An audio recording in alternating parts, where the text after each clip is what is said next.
Electric के बारे में ना लास्ट क्लासेस में आपको बताया गया है।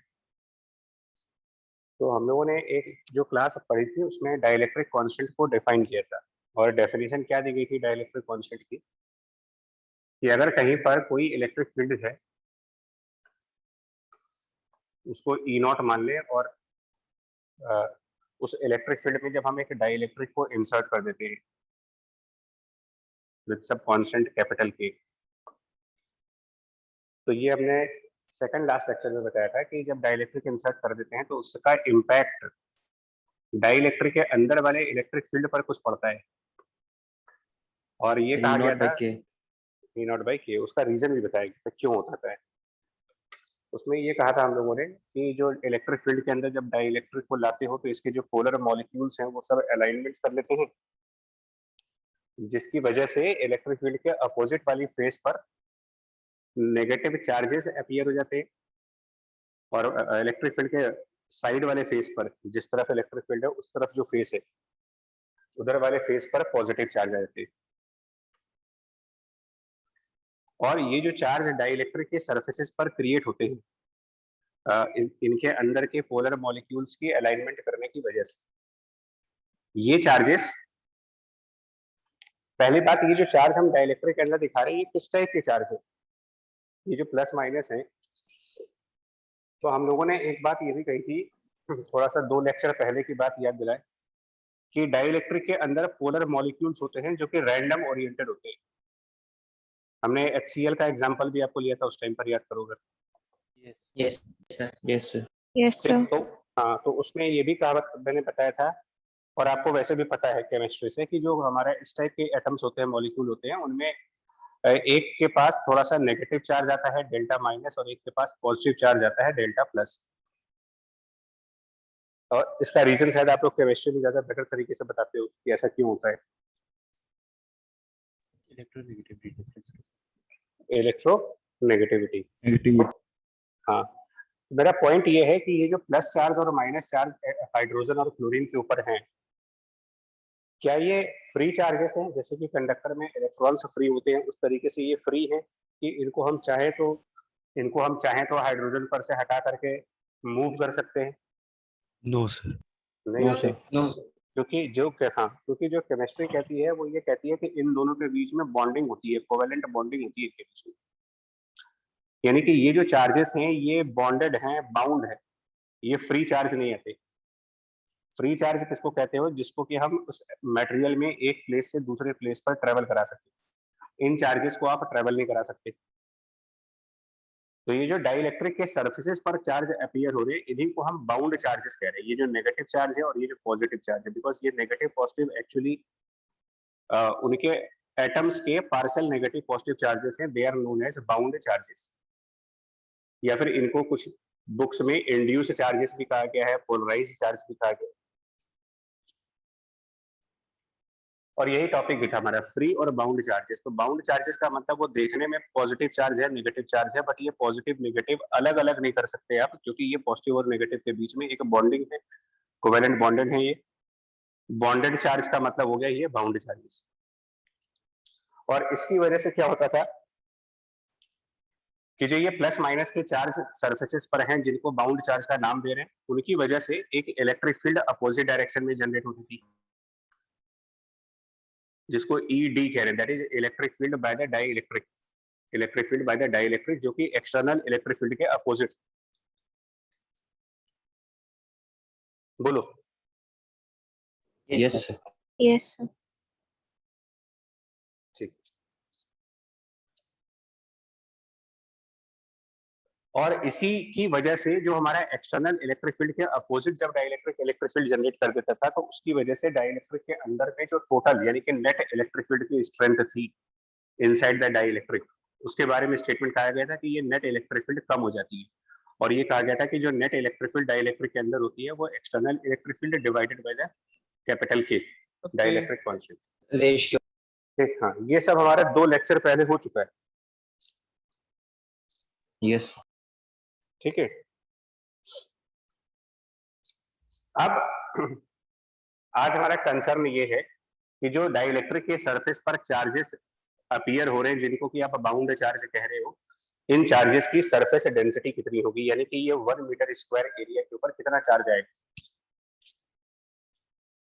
मतलब ये फाइंड आउट करना चाह रहे हैं, amount of these bound charges which are appearing on the surface of the dielectric. कैसे निकाल सकते हैं, देखिए हम लोग को ये चीज बहुत कई बार हम लोगों ने ये वाला क्वेश्चन किया हुआ है कि अगर हमारे पास दो पैरेलल सरफेस हों, इक्वल अपोजिट चार्ज वाले दो पैरेलल सरफेस, एक पर पॉजिटिव सरफेस है, एक पे पॉजिटिव चार्ज है और एक पर नेगेटिव चार्ज है, और एक पर डेंसिटी सिग्मा है और एक पर डेंसिटी माइनस सिग्मा है, तो ऐसी दो सरफेस के बीच में जो इलेक्ट्रिक फील्ड का एक्सप्रेशन बनता है between the to parallel surfaces of equal and opposite charges, तो ये हम लोग ऑलरेडी कई बार इस चीज को रिपीट कर चुके हैं कि electric field in this cases में, ऐसे केसेस में जो आती है वो sigma divided by epsilon. Yes, sir. Yes, sir. Outside the surface, ना? और आउटसाइड में इलेक्ट्रिक फील्ड जीरो आती है ऐसे केसेस में। तो ये जो हमारा डाइलेक्ट्रिक है, ये आप 2 डायमेंशन की फिगर देख रहे हो, एक्चुअल में ये डाइलेक्ट्रिक एक स्लैब के फॉर्म में है, मतलब इसका एक ऐसे एक क्यूबॉइडिकल शेप में होगा। तो ये जो हम पॉजिटिव चार्ज दिखा रहे हैं वो एक्चुअल में राइट वाले सरफेस पर है, इस जो राइट सरफेस है इसके ऊपर हमारे ये सारे पॉजिटिव चार्जेस अपीयर है, और सिमिलरली इसके पैरेलल में लेफ्ट साइड पर एक सरफेस होगी जिस पर ये माइनस चार्ज होंगे। तो combination of negative and positive charges on the surfaces of this dielectric is very much similar to this example. Yes, तो sir. अगर डाइलेक्ट्रिक के सरफेस पे जो बाउंड चार्ज हैं इनकी डेंसिटी को सिग्मा बी से डिनोट करें, बी फॉर द बाउंड, जो डाइलेक्ट्रिक के सरफेस पे चार्ज है उनकी डेंसिटी को सिग्मा बी से डिनोट करें, और डाइलेक्ट्रिक का एक पॉजिटिव सरफेस है एक नेगेटिव सरफेस है जो कि काफी हद तक इस एग्जाम्पल के सिमिलर ही है, तो ये कहा जा सकता है कि जो डाइलेक्ट्रिक के चार्जेस हैं उनसे जो इलेक्ट्रिक फील्ड आ रही होगी यानी E ऑफ D, वो इसी सिमिलर एक्सप्रेशन से आनी चाहिए which is sigma of the bound charges divided by epsilon naught। बोलिए। Yes, sir. यहाँ तक सबको ठीक है? Yes, sir. Yes. Yes, sir. ठीक। और जो नेट इलेक्ट्रिक फील्ड है वो किनका नेट, नेट मतलब किस चीज का रिजल्टेंट कर रहे हो आप, कौन से दो इलेक्ट्रिक फील्ड का रिजल्टेंट है जिसको कि नेट इलेक्ट्रिक फील्ड का नाम दिया है। तो एक हमारे E नॉट जो कि एक्सटर्नल इलेक्ट्रिक फील्ड है, एक्सटर्नल इलेक्ट्रिक फील्ड, और एक इस डाइलेक्ट्रिक ने जो इलेक्ट्रिक फील्ड बनाई थी माइनस ऑफ डाइलेक्ट्रिक, ये आपका नेट इलेक्ट्रिक फील्ड है, और इसके बारे में कहा जा रहा है by definition that is E not upon K। इस पर मत परेशान होना, ये एक डेफिनेशन है, ये आपको एज इट इज याद करनी है कि डाइलेक्ट्रिक कांस्टेंट को डिफाइन ही इस तरीके से किया हुआ है। अब हम यहाँ पर ED की वैल्यू रखने जा रहे हैं, ED की value sigma B upon epsilon naught, ये हम यहाँ पर सब्स्टिट्यूट कर देते हैं, वैल्यू ऑफ ED सब्स्टिट्यूट कर दो sigma of B divided by epsilon naught, और यहाँ से हम सिग्मा ऑफ बी कैलकुलेट करेंगे। तो जो सिग्मा ऑफ बी कैलकुलेट करेंगे उसका एक्सप्रेशन कुछ ऐसा आएगा, E not in bracket 1 minus 1 upon K। नहीं, एक मिनट, एक्सप्रेशन ये बनेगा E नॉट माइनस ED की जगह रखेंगे sigma B divided by epsilon naught equals to E naught by K। तो यहां से सिग्मा बी निकालते हैं, कितना आएगा यार,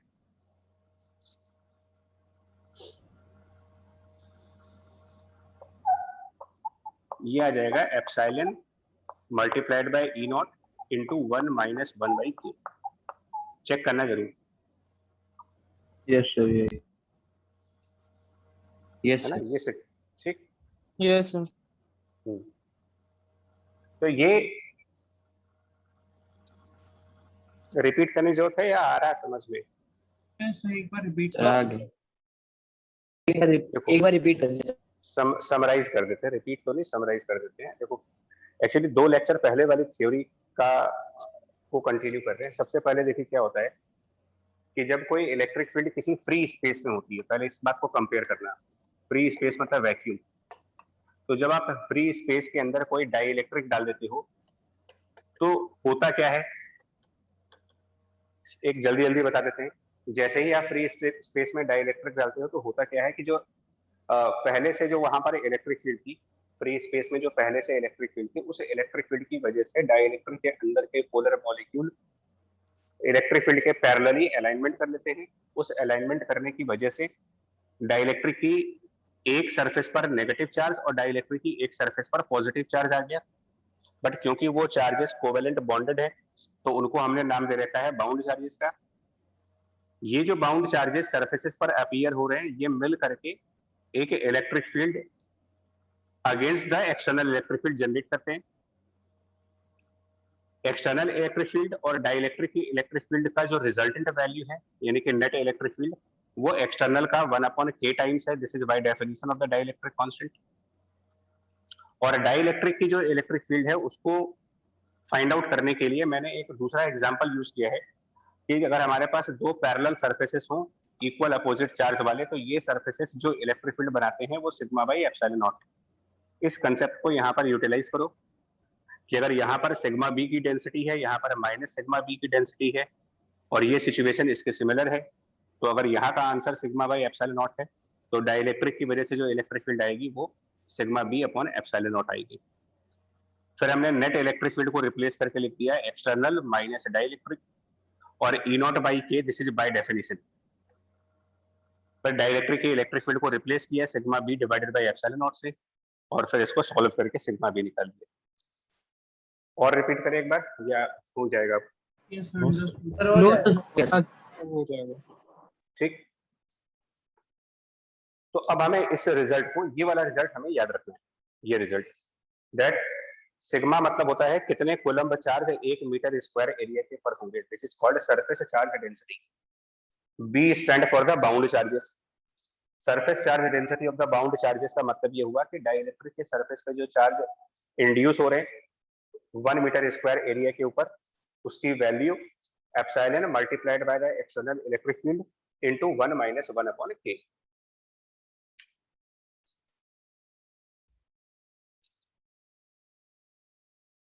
ठीक है? Yes, sir. Yes, sir. Yes, sir. Result अब ध्यान रखना, रिजल्ट ध्यान रखना, रिजल्ट के साथ साथ इसका मतलब भी कि हमने क्या निकाला है।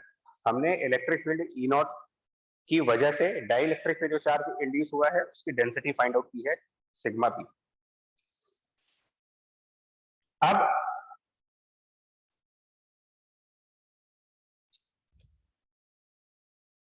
अब इसका एप्लीकेशन पार्ट, ये तो थ्योरी थी, इसकी एप्लीकेशन पार्ट। सपोज करिए हमारे पास एक कंडक्टिंग प्लेट है और इसके पैरेलल में एक और कंडक्टिंग प्लेट है, मतलब कैपेसिटर की बात कर रहे हैं। दो कंडक्टिंग प्लेट्स पैरेलली रखी गई हैं, एक के ऊपर प्लस ऑफ क्यू का चार्ज और एक के ऊपर माइनस ऑफ क्यू का चार्ज, और फिलहाल इन दोनों के बीच में एक फ्री स्पेस,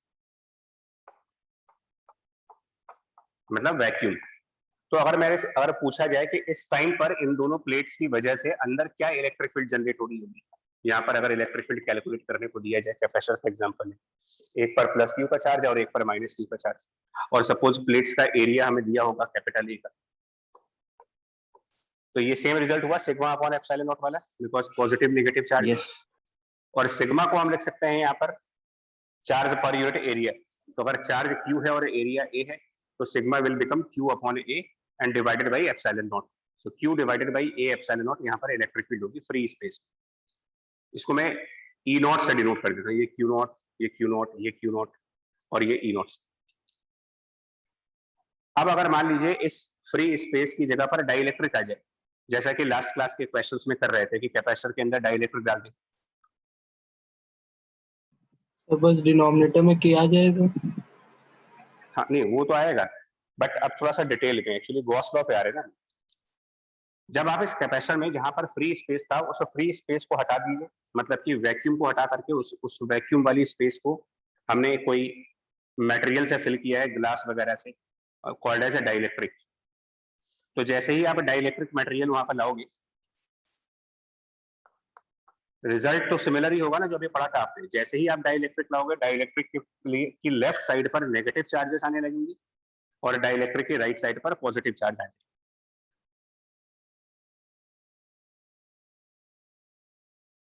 अगर पूछा जाए कि कितना चार्ज आया होगा यहाँ पर डाइलेक्ट्रिक के राइट साइड पर, कितना चार्ज मिला होगा, मुझे क्या आंसर दे सकते हैं इसमें?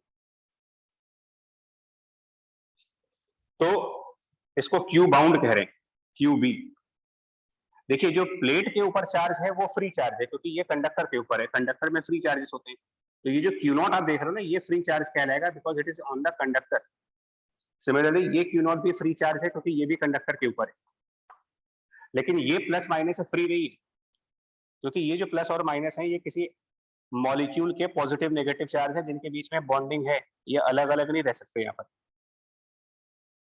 सो क्यूबी की वैल्यू निकालनी है मुझे, कितना चार्ज यहाँ पर अपीयर हो रहा है, और ये रिजल्ट का यूज करेंगे कि जो बाउंड चार्ज होता है उसकी density epsilon multiplied bye E not into 1 minus 1 by के। अब इसमें आपको ये बहुत अच्छे से सब समझना पड़ेगा कि इसमें ई नॉट क्या चीज है। तो ई नॉट का मतलब है एक्सटर्नल इलेक्ट्रिक फील्ड। तो यहाँ पर यहाँ एक्सटर्नल इलेक्ट्रिक फील्ड कौन है? तो डाइइलेक्ट्रिक के अलावा जो कुछ भी है वो एक्सटर्नल। यहाँ पर डाइइलेक्ट्रिक के अलावा और क्या रखा हुआ है? डाइइलेक्ट्रिक के अलावा तो हमारे पास इधर एक कंडक्टिंग प्लेट है, इधर एक कंडक्टिंग प्लेट है। तो ये दोनों प्लेट जो इलेक्ट्रिक फील्ड बना रहे थे उसी को आप ई नॉट यानी कि एक्सटर्नल इलेक्ट्रिक फील्ड कहेंगे, जिसकी value Q naught divided by A epsilon naught थी।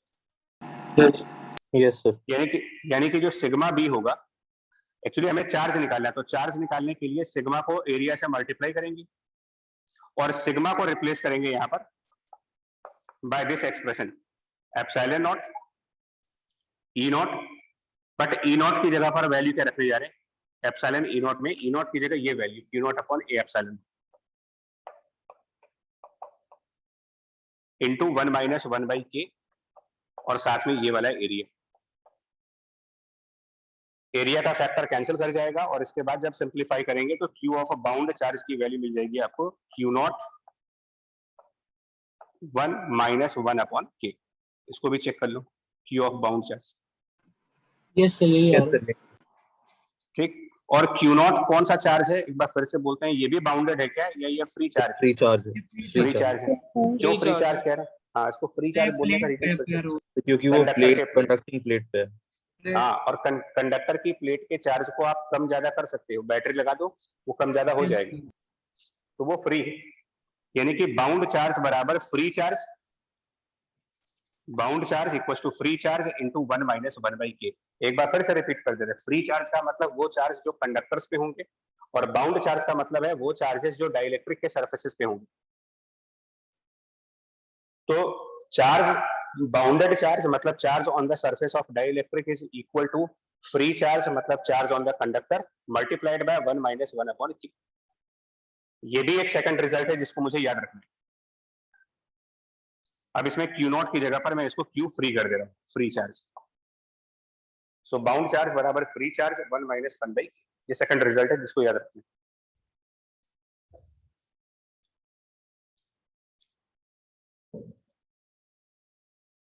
Right? Yes sir. Yes sir. ठीक, आप तीसरे पॉइंट पे आते हैं। तीसरा पॉइंट क्या कहता है हमें?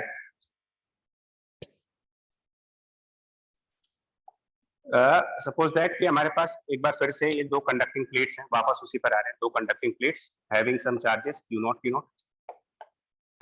एंड फिर इनमें हमने डाइइलेक्ट्रिक डाला।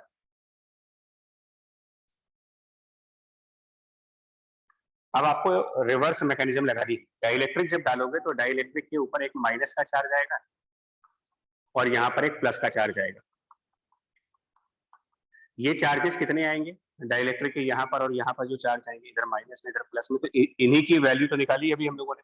ये चार्ज आएंगे Q not multiplied by 1 minus 1 upon के, इधर भी उतना ही चार्ज आएगा। अब सपोज दैट हम यहाँ पर इलेक्ट्रिक फील्ड को निकालना चाह रहे हैं बाय द गॉस लॉ। तो गॉस लॉ क्या कहता है कि अगर आपको एक इलेक्ट्रिक फील्ड निकालनी है तो आप पहले एक गॉसियन सरफेस बनाएं। यहाँ पर हम एक सिलेंड्रिकल गॉसियन सरफेस बना रहे हैं, एक ऐसा सिलेंड्रिकल गॉसियन सरफेस जिसका एक एंड डाइइलेक्ट्रिक में होगा और उस सिलेंडर का दूसरा एंड कंडक्टर के अंदर होगा। A cylindrical Gaussian surface with one and in the conductor, one and in the dielectric.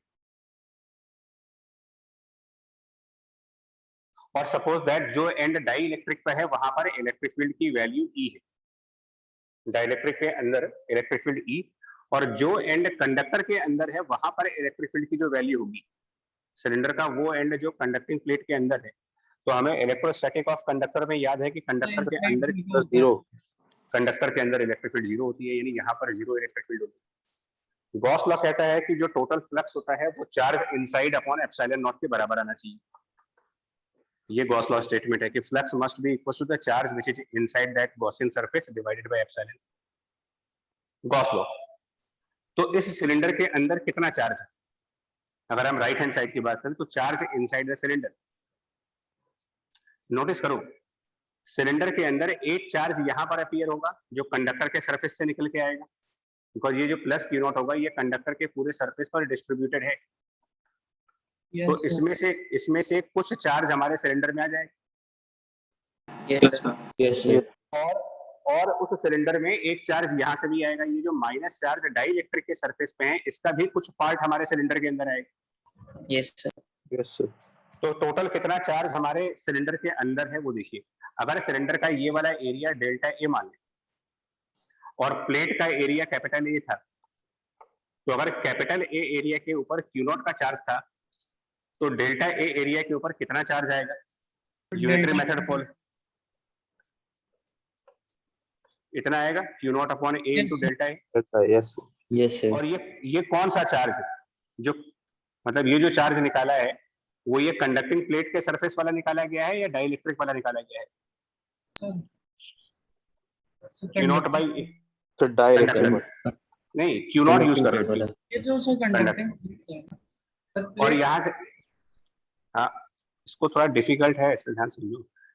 हम कह रहे हैं सिलेंडर के अंदर दो चार्ज हैं, डायग्राम पर फोकस करिए। सिलेंडर के अंदर एक पॉजिटिव चार्ज कंडक्टर के सरफेस पर भी और एक नेगेटिव चार्ज डाइइलेक्ट्रिक के सरफेस पर। तो जो ये टोटल पॉजिटिव चार्ज है जिसकी वैल्यू क्यू नॉट है, इसका कुछ पार्ट सिलेंडर के अंदर है और ये जो बाउंड चार्ज है इनका भी कुछ पार्ट सिलेंडर के अंदर है। तो ये अभी आपने सिर्फ कंडक्टर वाला पार्ट निकाला है, अब बाउंड वाला पार्ट भी निकालिए। तो सिर्फ कंडक्टर वाला है। सर यही होगा और इसी में 1 -1 बाय के। नहीं, प्लस अब बाउंड चार्ज कितना है? तो पहली बात तो बाउंड चार्ज नेगेटिव है और है कितना? तो बाउंड चार्ज की वैल्यू यहाँ पर कैलकुलेट की गई है, क्यू नॉट 1 - 1 अपॉन के। तो क्या ये पूरा बाउंड चार्ज सिलेंडर के अंदर है? जितना भी यहाँ पर बाउंड चार्ज देख रहे हो ये सब तो है। No, sir. No, तो इसको हम डिवाइड करेंगे कैपिटल ए से और मल्टीप्लाई करेंगे डेल्टा ए से, क्योंकि हमारे सिलेंडर का एरिया तो सिर्फ डेल्टा ए। तो जितना डेल्टा ए एरिया पर चार्ज होगा वही सिलेंडर के अंदर होगा, बाकी सब सिलेंडर के बाहर है। और डिवाइडेड बाई एप्सिलॉन 0।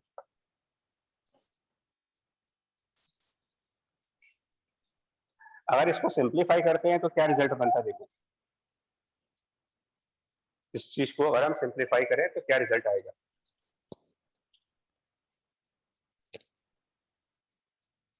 तो Q naught delta A 1 by K minus ये यू upon naught delta A upon A K. ये आ जाएगा, यस सर प्लस ये तो आएगा। सर एक A का भी टर्म तो यही है। और एक ए का भी टर्म, एक ए का भी टर्म आएगा।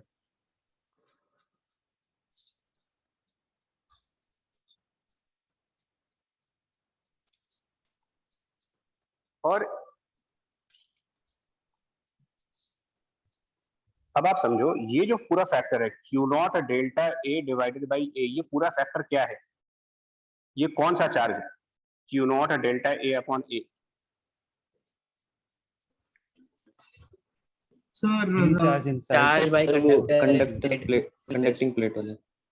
Sir sigma conducting charge inside the conducting A sorry. हाँ, तो क्या इसको ये कह सकते हैं कि ये फ्री चार्ज है inside the Gaussian cylinder? Yes, sir. Unitary metal. Yes, sir. Yes sir it is the free charge inside Gaussian surface Yes, sir. और डिवाइडेड बाई में एप्सिलॉन नॉट। सर के एप्सिलॉन। K epsilon होता है। Divided by के epsilon not.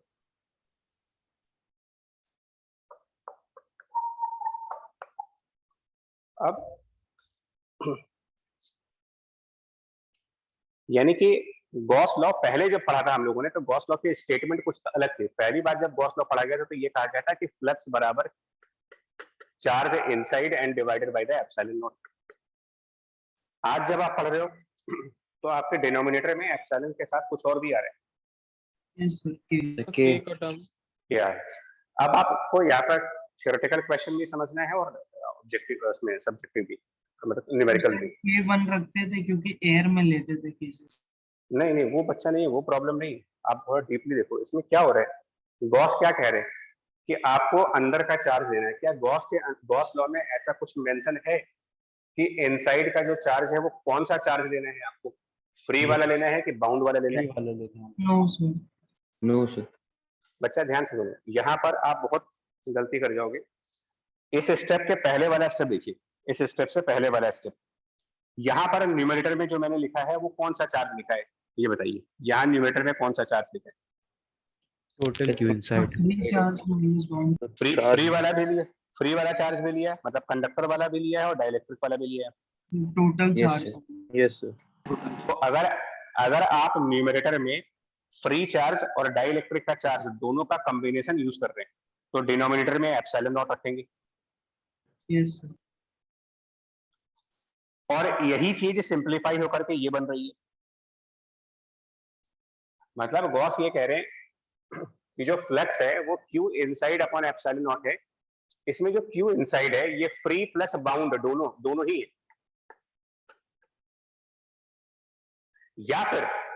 या फिर इसका एक ऑल्टरनेट है, आप न्यूमरेटर में जो इनसाइड चार्ज ले वो सिर्फ फ्री वाला रखें, फ्री चार्ज इनसाइड में कितना है। लेकिन फिर डिनोमिनेटर में जब जाएंगे तो डिनोमिनेटर में हमको K टाइम्स एप्सिलॉन करना पड़ेगा।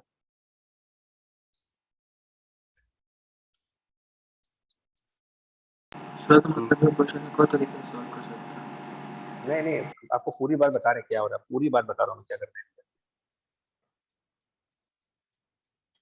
मतलब गॉस लॉ ने चार्जेस को स्पेसिफाई तो किया नहीं कि कौन सा चार्ज गॉसियन सरफेस में लेना है। गॉस लॉ कहते हैं कि गॉसियन सरफेस के अंदर जितने भी चार्ज है, चाहे वो फ्री हो चाहे बाउंड हो, सब ले लीजिए। लेकिन अगर ऐसा करते हैं तो डिनोमिनेटर में एप्सिलॉन रखिए। और उन्होंने कहा कि यार ये थोड़ा सा कॉम्प्लिकेटेड है और बहुत लंबा प्रोसेस है और लोगों को याद रहेगा नहीं ये चीज, तो उन्होंने इसका एक आसान तरीका बता दिया कि आप अंदर में सिर्फ फ्री चार्ज ले लें, न्यूमरेटर में फ्री चार्ज लिखिए। लेकिन तब आप डिनोमिनेटर में क्या काम करिए, एप्सिलॉन के साथ क्या मल्टीप्लाई कर दें यहाँ पर, कैपिटल के, जो कि डाइलेक्ट्रिक कांस्टेंट। Yes sir. मतलब ये कि अगर आप एप्सिलॉन में K मल्टीप्लाई कर देते हो, एप्सिलॉन के साथ K मल्टीप्लाई करते हो, तो इनडायरेक्टली ये चीज मैंने क्या करी हुई है, क्या हमने डाइलेक्ट्रिक के इंड्यूस चार्जेस को कंसीडर कर लिया इस तरीके से by multiplying epsilon with K? हाँ sir. Yes sir. Yes, sir. Yes, sir. आपको ये बात समझनी पड़ेगी कि जब हम एप्सिलॉन में K का मल्टीप्लिकेशन कर देते हैं तो ये बेसिकली आप उस पूरे इफेक्ट को कंसीडर कर रहे हो कि डाइलेक्ट्रिक के सरफेस पर भी चार्जेस आएंगे। मतलब इन चार्जेस को कंसीडर करने के बाद ही हम एप्सिलॉन के साथ K मल्टीप्लाई करते थे। और ये एक ऑब्जेक्टिव मेथड बता दिया गया कि इतना लंबा चौड़ा प्रोसेस क्यों करना है, क्योंकि ये वैसे बहुत टफ है, मतलब बहुत ज्यादा डिफिकल्ट है। 12th स्टैंडर्ड के हिसाब से तो ये टॉपिक अल्टीमेट टफ टॉपिक माना गया। और 12th स्टैंडर्ड नहीं, 12th स्टैंडर्ड के ऊपर भी ये टॉपिक समझ नहीं आता।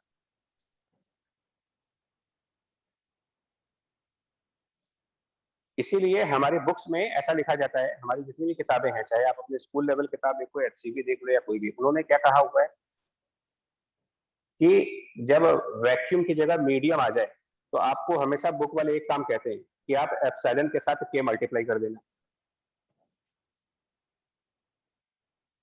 बट वो ये नहीं बताते कि एप्सिलॉन में K मल्टीप्लाई करने का पर्पस क्या है मेरा। उसका आंसर यहाँ पर मिल रहा है कि एप्सिलॉन में जब आप K मल्टीप्लाई कर रहे हो तो इसका मतलब आपने डाइलेक्ट्रिक के पोलराइजेशन का जो इफेक्ट आना था वो इफेक्ट कंसिडर कर लिया है। Yes sir. यस ठीक है। अब इसकी एक Yes, और sir. एप्लीकेशन सुनिए, अब एक और एप्लीकेशन बता रहे हैं। टफ पार्ट है लेकिन देखो, सुनिए। अगर आपसे कहा जाए कि हमारे पास एक कंडक्टिंग सरफेस है, क्वेश्चन में कहते हैं कि conducting sphere of radius R, उस पर charge Q, conducting sphere of radius R having a charge of capital Q। ठीक है। अगर कहा जाए कि इससे स्मॉल r डिस्टेंस आउटसाइड में इलेक्ट्रिक फील्ड की वैल्यू बताइए, क्या इलेक्ट्रिक फील्ड होगी इससे आर डिस्टेंस आउटसाइड, अगर कंडक्टर के बाहर फ्री स्पेस है ट्रू। अगर कंडक्टर के बाहर में फ्री स्पेस है देन आउटसाइड में क्या इलेक्ट्रिक फील्ड आएगी, तो सीधा सा फॉर्मूला होता है point charge K Q 1 by upon 4 pi epsilon not q by r square, already पढ़ चुके हैं। yes sir Yes. बट अगर हम कह दें कि हमारे पास एक कंडक्टिंग स्फीयर है सेम रेडियस r का, उस पे चार्ज भी है q, लेकिन कंडक्टर के बाहर जो स्पेस है वो फ्री नहीं है, मतलब फ्री स्पेस ना होकर के वहां पर डाइलेक्ट्रिक, आउटसाइड में यहाँ पर कुछ डाइलेक्ट्रिक है, उसका कांस्टेंट k है, और फिर कहा गया कि इससे स्मॉल r डिस्टेंस पर इलेक्ट्रिक फील्ड बताएं क्या होगा। 1/4 pi K epsilon naught Q by R. हाँ, तो यही चीज अभी आपको समझाई गई कि अगर डाइलेक्ट्रिक का जो भी डाइलेक्ट्रिक की वजह से जो चेंजेस आने होते हैं उन चेंजेस को एक सिंपल तरीके से कंसिडर कर सकते हो। सिर्फ एक काम कर लेना होगा, जहां पर एप्सिलॉन था उसमें k मल्टीप्लाई कर दीजिए, तो जो हमारा नॉर्मल आंसर होता है फ्री स्पेस वाला, उसी में जहां पर एप्सिलॉन है उसमें k और मल्टीप्लाई कर दो, यानी ये बन जाता है 1/4 pi epsilon multiplied by k q divided by r square. Sir dot हम यूज नहीं कर सकते हैं, K से कंफ्यूजन हो रहा है थोड़ा सा। नहीं, और कोई टर्म है ही नहीं, यही टर्म ही होता है So k कोई से, दिक्कत नहीं। क्योंकि इसको भी आप k लिखते हो लेकिन इसको स्मॉल k लिखते हो। तो उससे कंफ्यूजन होगा अगर स्मॉल K लिखेंगे तो। नहीं, अभी रुक जाओ, अभी कंफ्यूजन तब होगा जब यहाँ पर नहीं सुनेंगे हम लोग, बहुत तगड़ा कंफ्यूजन है। एक बात बताइए, हमने एप्सिलॉन के साथ k मल्टीप्लाई करके बोला कि ये इलेक्ट्रिक फील्ड होगी, इससे हमने क्या किया, क्या हमने डाइलेक्ट्रिक के पोलराइजेशन का इफेक्ट इसके अंदर कंसिडर कर लिया है? यस सर, कर लिया है। हाँ Yes. कर लिया, बिल्कुल कर लिया है। इलेक्ट्रिक भी कोई पोलराइज होगी, फिर उसके हाँ, इफेक्ट बिल्कुल को होगी। हम कंसीडर जरूर करेंगे। हाँ, मतलब जो डाइलेक्ट्रिक है वो भी एक इलेक्ट्रिक फील्ड प्रोड्यूस करेगा, और स्फीयर तो इलेक्ट्रिक फील्ड प्रोड्यूस कर ही रहा था, तो स्फीयर और डाइलेक्ट्रिक मिल करके जो इलेक्ट्रिक फील्ड बना रहे हैं तो उसकी वैल्यू इतनी आ रही है।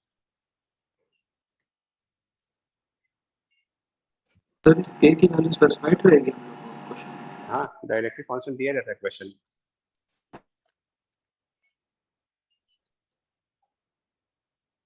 और एग्जांपल देखो,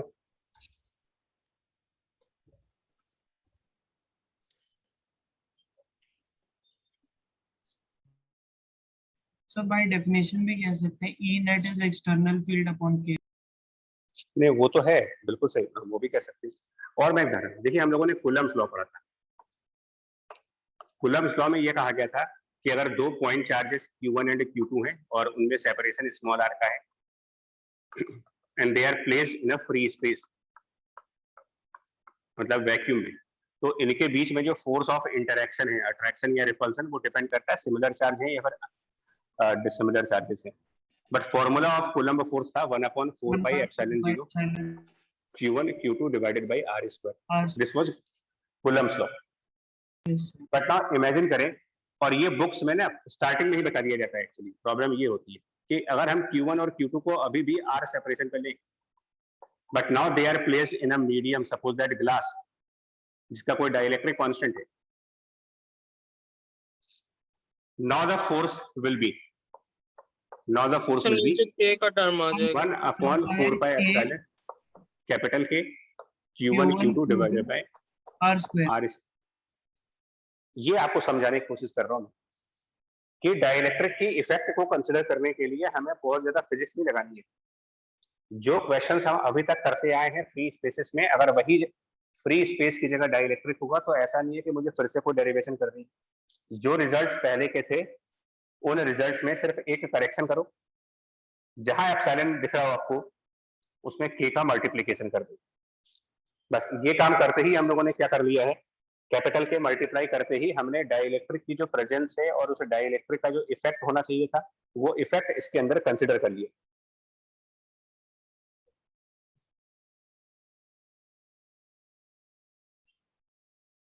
आ रही है बात समझ में ये चीज? Yes. yes sir Yes, sir. हाँ, इसका मतलब क्या हुआ कि अगर दो चार्जेस किसी डिस्टेंस पर फ्री स्पेस में रखे हैं और दो चार्जेस सेम डिस्टेंस पर किसी मीडियम में रखे हैं, कहां पर वो ज्यादा फोर्स लगाएंगे? free space Space में. Sir, free space में. Free space. फ्री, यानी कि force between the two charges is always more in a free space as compare to the dielectric. Yes. मतलब कि डाइलेक्ट्रिक जो होता है वो चार्जेस के बीच के फोर्सेस को रिड्यूस करने का काम करता है, Yes. जिसका उसका सर इंड्यूस इलेक्ट्रिक फील्ड भी तो ऑपोजिट डायरेक्शन में था। उसी वजह से तो हम उस Yes. इंडक्शन फिनोमेना में, पोलराइजेशन के फिनोमेना में और उतना डिटेल्ड फिनोमेना में नहीं जाते। मतलब उस डिटेल में जाने की जगह कि ये पोलराइज होगा, फिर इसकी वजह से इलेक्ट्रिक फील्ड आएगी, फिर वो ये सब करेगी, उस स्टोरी से बचने के लिए हमने सिर्फ एक स्टेप, वन स्टेप सोल्यूशन है। अगर डाइलेक्ट्रिक है तो एप्सिलॉन में के मल्टीप्लाई कर दीजिए, आपके डाइलेक्ट्रिक का इफेक्ट कंसिडर हो चुका है इसमें।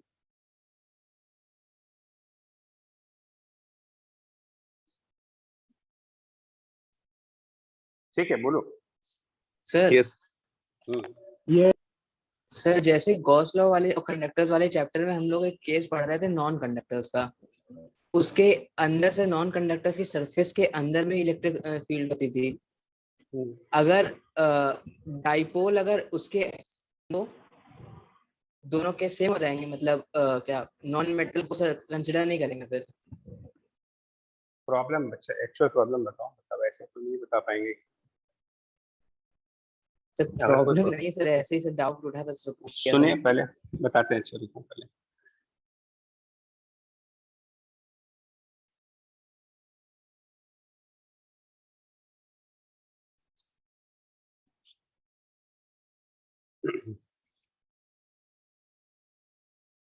ये दो गए। जैसे अब एक और कंसेप्ट देखो, एक और कंसेप्ट देखिए, एनर्जी डेंसिटी का फॉर्मूला रिकॉल करिए, क्या था? Energy half density epsilon not Half half epsilon epsilon not naught E E square square. Is half epsilon E square. लेकिन ये जब फॉर्मूला कहा था तो ये energy density in the free space है। अगर कोई पूछे कि एनर्जी डेंसिटी इन डाइलेक्ट्रिक क्या लिखोगे, सर एप्सिलॉन नॉट में के मल्टीप्लाई कर देंगे। तो फिर वही बात है। हाँ, सिर्फ एक काम करिए, एप्सिलॉन में के मल्टीप्लाई कर दो, काम खत्म। हाफ के एप्सिलॉन नॉट ई स्क्वायर कर देंगे।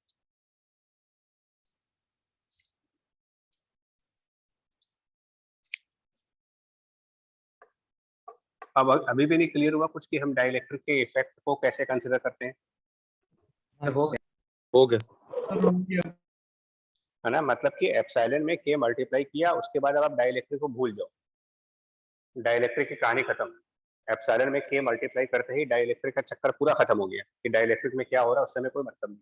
हमने अपने न्यूमेरिकल में के मल्टीप्लाई कर दिया, हमारा काम हो गया।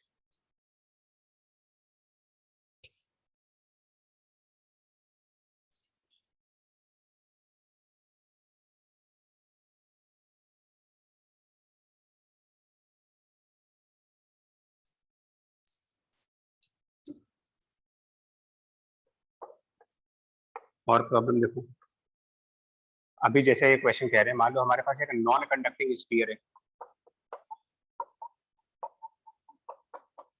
सपोज नॉन कंडक्टिंग मतलब ग्लास का स्फीयर है, और उसका कुछ डाइलेक्ट्रिक कांस्टेंट कैपिटल के है। बिकॉज ये नॉन कंडक्टर है तो इसमें चार्ज पूरे वॉल्यूम में रहेंगे।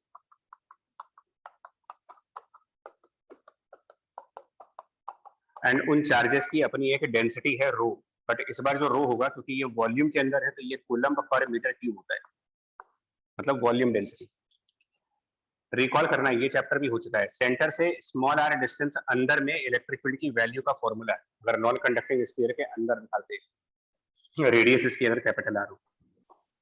तो गॉस लॉ में डेरिवेशन हो चुकी है कि electric field inside the non conducting sphere, metal के अंदर 0 होता है, बट नॉन मेटल के अंदर इलेक्ट्रिक फील्ड की value rho small R divided by 3 epsilon. ठीक है, लेकिन ये आंसर अब नहीं आएगा, क्योंकि जो स्फीयर है वो ग्लास का है, उसका अपना एक डाइलेक्ट्रिक कांस्टेंट है। तो आपको सिर्फ काम करिए, जहां एप्सिलॉन है उसमें क्या के मल्टीप्लाई के मल्टीप्लाई कर दिए, काम खत्म। सिर्फ ये करते जाओ। मैंने बहुत सारे एग्जांपल दिखा दिए हैं कि डाइलेक्ट्रिक के टाइम पर हमें क्या करना है। जो चीजें हमने बिना डाइलेक्ट्रिक पढ़ी हुई है, डाइलेक्ट्रिक के टाइम पर उसमें के का मल्टीप्लिकेशन करते जाइए, काम खत्म होते जाइए। वो चाहे कूलम्ब्स लॉ हो, चाहे इलेक्ट्रिक फील्ड निकालना हो, चाहे पोटेंशियल निकालना हो, चाहे एनर्जी निकालनी हो, कुछ भी फाइंड आउट कर लो, सब में यही काम करेंगे।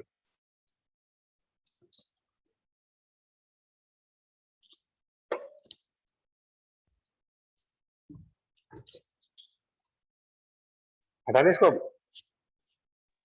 Yes, sir. Yes, sir. आई बात समझ में पक्का कि डाइलेक्ट्रिक के टाइम पर हमने न्यूमेरिकल्स में क्या करना है मुझे? Yes. Yes, sir. Yes, sir. क्या करना है? Sir, Epsilon epsilon naught naught को is K से a multiply term करना है। K multiply multiply कर दें। बस जो भी फॉर्मूला, किसी भी चीज का फॉर्मूला है, एनर्जी का, इलेक्ट्रिक फील्ड का, पोटेंशियल का, एनर्जी डेंसिटी का, फोर्स का, कोई भी फॉर्मूला है, जितने भी फॉर्मूले हैं उनमें एप्सिलॉन जहां जहां पर दिखेगा आपको उसमें के मल्टीप्लाई करते रहिए, डाइलेक्ट्रिक की प्रॉब्लम खत्म। चलिए नेक्स्ट पॉइंट है, इस चैप्टर का जो नेक्स्ट पार्ट है वो अब आते हैं, थोड़ा सा इंपॉर्टेंट पार्ट है ये।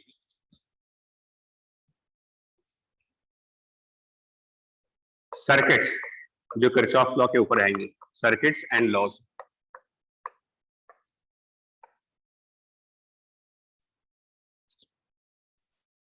इसमें दो मेजर लॉज हैं, जिसमें से एक सबसे ज्यादा मेजर लॉ है जिसको हम लोग कहते हैं किरचॉफ। हालांकि वैसे तो ये लॉ आपको करंट इलेक्ट्रिसिटी में मिलता है, बट इसको यही पढ़ाते हैं, किरचॉफ्स वोल्टेज लॉ के, और इन शॉर्ट इसको नाम दिया गया है केवीएल। सर्किट सॉल्व करने के लॉज हैं। क्या कहता है ये लॉ? देखिए किरचॉफ्स वोल्टेज लॉ क्या कहता है वो समझो। ये कहता है, मान ले आपके पास कोई एक सर्किट है, अब सर्किट के अंदर बहुत सारी चीजें हो सकती हैं। सर्किट क्या होता है पहले तो आप ये बताओ, अगर पूछा जाए कि सर्किट की डेफिनेशन क्या है, तो circuit simply combination of battery, charge होगा। No wires and आप भी कह सकते हो combination of battery, capacitor, resistance और जितनी भी चीजें लगा सकती हैं, conducting path. Conducting part. Kirchhoff voltage law क्या कहता है वो सुनो। इनका ये कहना है कि मान लीजिए हमारे पास एक कैपेसिटर यहाँ पर है, एक और कैपेसिटर है यहाँ पर, और एक बैटरी, तीन चीजें। इस बैटरी का अपना एक पोटेंशियल डिफरेंस है, उसको हम वी नॉट डिनोट कर दें। इस कैपेसिटर का अपना एक पोटेंशियल डिफरेंस है, इसको आप V1 डिनोट कर दें, और इस कैपेसिटर का भी अपना एक पोटेंशियल डिफरेंस है, उसको हम V2 से डिनोट कर दें। यहाँ पर पोटेंशियल डिफरेंस यानी इन दोनों कंडक्टर के बीच, यहाँ पोटेंशियल डिफरेंस इन दोनों कंडक्टर के बीच, यहाँ पोटेंशियल डिफरेंस इन दो टर्मिनल्स के बीच। किरचॉफ का स्टेटमेंट जो है वो ये कहता है कि अगर आप किसी भी सर्किट में समेशन करें सभी वोल्टेजेस का, summation of all potential differences, summation of all potential differences for any closed path, then it always comes to be zero value. ये स्टेटमेंट है Kirchhoff voltage law. The sum of a potential difference in any closed path is always equal to zero value.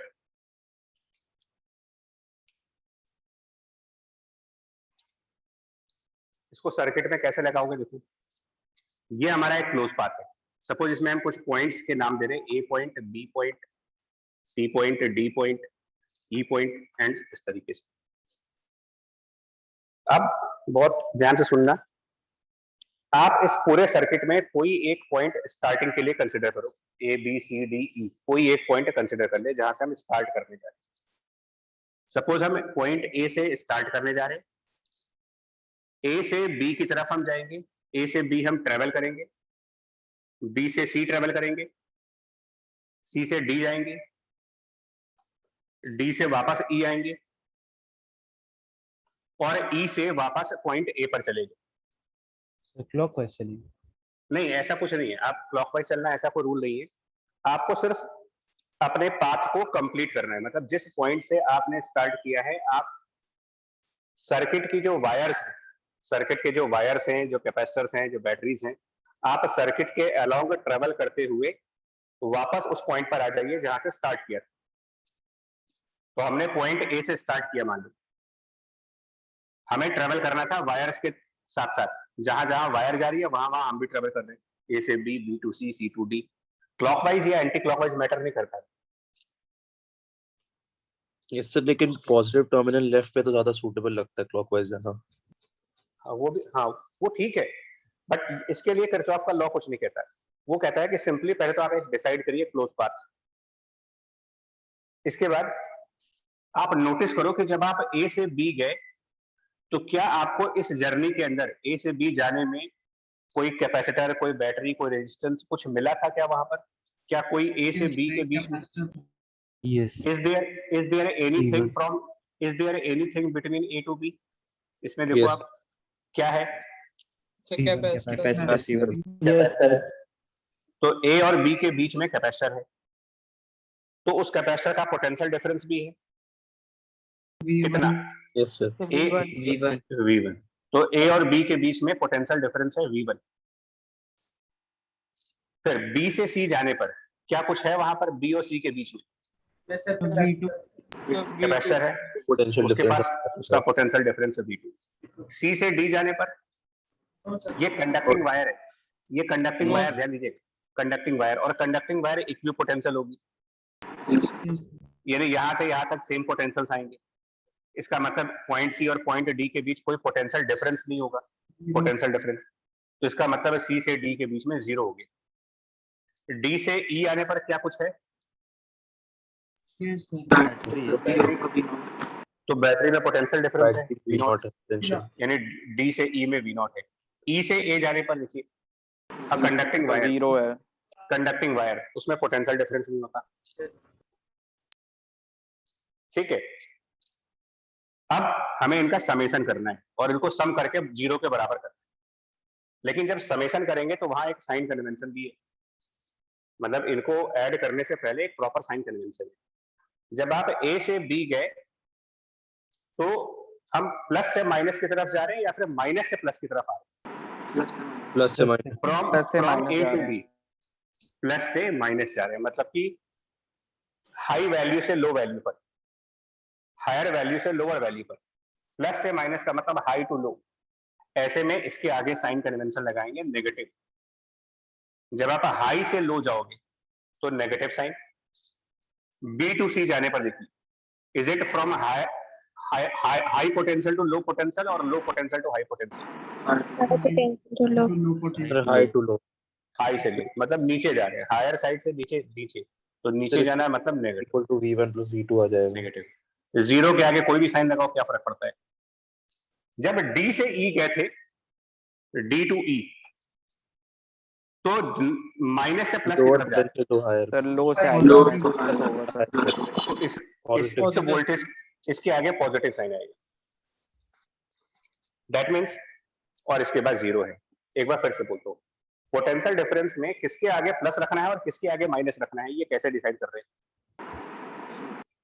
Sir जहाँ अगर- plus से minus जा रहे हो हाँ तो जब हाई वोल्टेज से हाई से लो पोटेंशियल जा रहे तो वहाँ पे नेगेटिव साइन है. हाँ, मतलब प्लस सिंपल, बिल्कुल। नेगेटिव से पॉजिटिव जाएंगे तो सर मतलब जहाँ भी अपोजिट डायरेक्शन में हो फिर दूसरा साइन, क्योंकि पार्ट सीधा दूसरा करो। ले लेते तो वो भी चेंज हो जाता। हाँ बता रहे भैया, वो भी सही। प्लस माइनस है, मान लीजिए दो ही ऑप्शन है, या तो आप प्लस से माइनस जाओ। अगर प्लस से माइनस जा रहे हो तो उसका मतलब पोटेंशियल डिफरेंस नेगेटिव साइन में जाएगा, और अगर माइनस से प्लस आ रहे हो आप तो इसका मतलब पोटेंशियल डिफरेंस को पॉजिटिव। ये साइन कन्वेंशन फॉलो करना है। If we are traveling from plus to minus, we will take a negative sign, and if we are traveling from negative to positive, we will take positive sign. And then इन सबका summation 0 कर देंगे। ये equation कहलाती है KVL, Kirchhoff voltage law, जो circuits को solve करने में हमें हेल्प करेगी।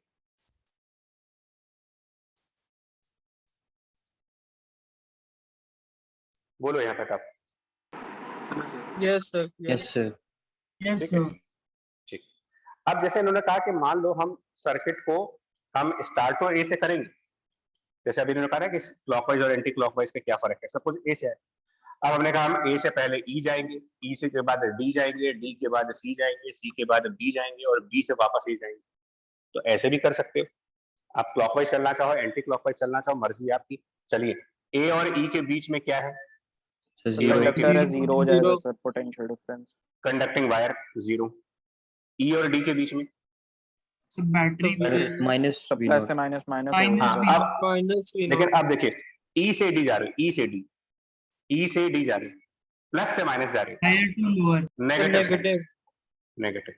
D to C is a conducting wire. Zero. Zero. C to B is a capacitor with a V2. Negative to positive plus positive V2. होगा sir, plus V2. C to D, हाँ C to B, minus से plus जा रहे हो, minus से plus जाएंगे तो positive,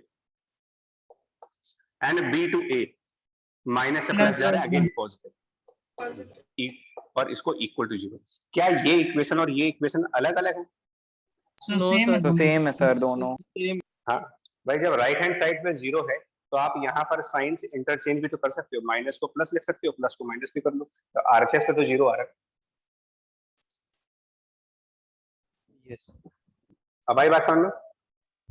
Yes, yes sir. Sir. Yes ठीक, ये सिंपल था. अब थोड़ा सा इसको और बेटर फॉर्म में दिखा रहे हैं कि क्या मतलब वोल्टेज लॉ एक्चुअल में क्या कहना चाहते हैं. सपोज हमारे पास कोई एक थोड़ा सा कॉम्प्लिकेटेड सर्किट है, इससे ज्यादा ये सिंपल था. मान लीजिए इस तरीके से एक सर्किट है, डबल बैटरी सर्किट. यहां पर प्लस माइनस 6 वोल्ट है पोटेंशियल डिफरेंस, या इसको भी फिलहाल V1 करते हैं. ये प्लस माइनस V2 है ऑफ कैपेसिटेंस C2, ये प्लस माइनस V3 बैटरी, ये minus plus V4 of capacitance C4. C1 और C3 कैपेसिटेंस नहीं है इसमें. तो आप इसके अंदर जरूरी नहीं कि मैं ABCD लिखूं, मैं इस सर्किट में एक पॉइंट को मार्क कर लेता हूं किसी भी जगह. यहां मार्क कर लो, यहां मार्क कर लो, यहां मार्क कर लो. आप चूज करो कि इस पूरे सर्किट में कहां से आपको स्टार्ट करना है. हम यहां से स्टार्ट कर सकते हैं, यहां से स्टार्ट ये कर थोड़ा सकते हैं, गलत यहां है. से स्टार्ट. हाँ नहीं, गलत नहीं है, गलत कुछ नहीं है. अभी हम गलत सही नहीं पढ़ रहे, हम सिर्फ ये अभी पढ़ रहे हैं कि हम किरचॉफ वोल्टेज लॉ की इक्वेशन कैसे बनाते हैं. आपको गलत ये लग सकता है कि ये माइनस प्लस उल्टा बना दिया है शायद. तो अभी आप इस बात पे मत जाओ, अभी आप ये दिमाग में मत लगाओ कि ये प्लस इधर क्यों है, माइनस इधर क्यों है. ये हमारा कंसर्न है नहीं. अभी प्लस और माइनस जो दिए गए हैं वो चुपचाप हम एक्सेप्ट कर रहे हैं, ये बिना इसके जाने हुए कि ऐसा क्यों होगा. अभी हम सिर्फ किरचॉफ वोल्टेज लॉ को समझ रहे हैं कि किरचॉफ वोल्टेज लॉ में करना क्या होता है. तो आप इस सर्किट में कोई एक पॉइंट चूज करो जहां से आप स्टार्टिंग करोगे, और वो चॉइस कंप्लीटली हमारी है. हम यहां से चूज कर सकते हैं, यहां से स्टार्ट कर सकते हैं, यहां से कर सकते हैं, यहां से कर सकते हैं, यहां से कर सकते हैं. जहां से आपको अच्छा लगे वहां से करिए. फिर क्लॉकवाइज से ट्रेवल करना है कि एंटी क्लॉकवाइज ट्रेवल करना है, ये भी हमारी चॉइस है. Starting point and the direction of travel दोनों हमारी चॉइस है. तो मेरी चॉइस ये कहती है कि मैं यहां से चलूंगा और क्लॉकवाइज जाऊंगा. फिलहाल बिगिनिंग है तो मैं ABCD लिख दे रहा हूं.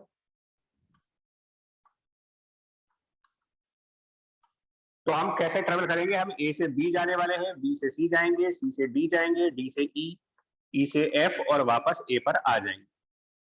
इसको बोलते हैं क्लोज पाथ. एक पाथ तभी क्लोज हो सकता है जब आपका स्टार्टिंग और एंड पॉइंट सेम आ जाए. जहां से स्टार्ट किया था वहीं आना है, not is close. And then one by one A to B, A to B. Plus अब बैठ माइनस माइनस V1. माइनस आप साइन बताते जाओ, इसको ध्यान रख करके साइन बताओ क्या रखे इसके आगे. तो minus minus V1. Minus V1. Minus B to C, B to C, Minus V2. Minus V2. Minus V3 C to D is a wire. Zero. Zero zero Zero. zero. D minus to E, V3 minus V3. कुछ लोग minus positive कह रहे हैं, V4 कुछ लोग यहाँ positive बोल रहे थे. ये तो करके negative V3 होगा. D से E जा रहे हैं, D से E, प्लस से माइनस जा रहे हैं. Minus V3. E to F, minus V4 minus V4. Minus V4. F Zero. F to A, zero. and should be 0. तो ये ऑब्वियस है कि कुछ ना कुछ गलत है इसके अंदर, क्योंकि LHS में सारी चीजें नेगेटिव है. हाँ सर तो कुछ ना कुछ गलती हुई होगी, लेकिन मैंने कहा ना कि हमारा कंसर्न वो था ही नहीं. अभी हमारा कंसर्न सिर्फ इतना था कि क्लोज पाथ क्या होता है, साइन कन्वेंशन कैसे देखे जाते हैं, सर और ऐसे हम लोग किरचॉफ लॉ. पॉइंट्स क्यों मार्क कर रहे हैं? सीधा अगर देख लें कि एक डायरेक्शन में चले और अगर सब जो जो सेम डायरेक्शन में तो उसमें ये तो अभी same- यार बिगिनिंग हुई है ना, स्टार्ट हुआ है, इसलिए मैं एबीसीडी लिख रहा हूँ, लिखूंगा नहीं मैं आगे। ये तो भाई हम सबकी अंडरस्टैंडिंग लेवल एक जैसी नहीं है, तो आगे हम ऐसे लिखेंगे थोड़ी। आगे तो हम ये कहेंगे कि यहाँ से यहाँ गए तो V1, यहाँ से यहाँ गए V2, समझे? yes sir. अभी आपकी स्टार्टिंग है, इसलिए मैं नहीं चाहता कि इसके अंदर कोई ऐसा कंसेप्ट खराब हो जाए जो आगे डिस्टर्ब करे मुझे। एक और एग्जांपल दिखा रहे हैं।